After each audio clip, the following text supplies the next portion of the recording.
The Modest House in Fairfield.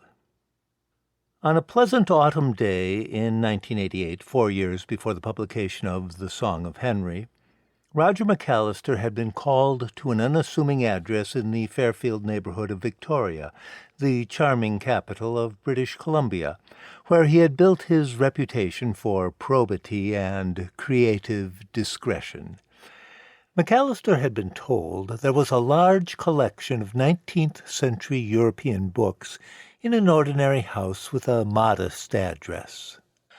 On the weathered front porch, which was every bit as unassuming as he had expected, Roger McAllister was met by 3 middle-aged sisters. The sisters explained that this was their father's house, now vacant. The father had died a month before, after many years as a widower. His name was Jacob Josephson. Roger McAllister nodded politely at these details, the minutiae of family history which always seemed so important to the relatives, but which, to him at that moment, seemed utterly pedestrian. One of the sisters produced a formidable set of keys and opened the front door. McAllister followed the first sister into the living room, and the other 2 followed him. The room was lined with bookshelves, now empty and recently cleaned. From the quantity of linear feet devoted to book storage, McAllister surmised that the old man had been a professor, or maybe a well-read lawyer, the noble type, with a small private practice. The room still contained armchairs and sofas, well-made and equally well-worn, but no one sat down. "There are some books in the attic we want you to appraise," said the first sister. "Books and papers." "Well, not all of it," said the second sister. "Not for appraisal, not the personal papers.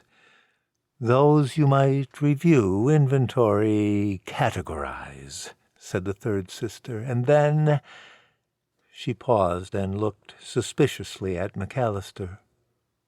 "You do read German, don't you?" "In der Tat, sehr gut," said McAllister, with a broad, confident smile. "Very well indeed." The sisters looked at each other. McAllister surveyed the empty shelves.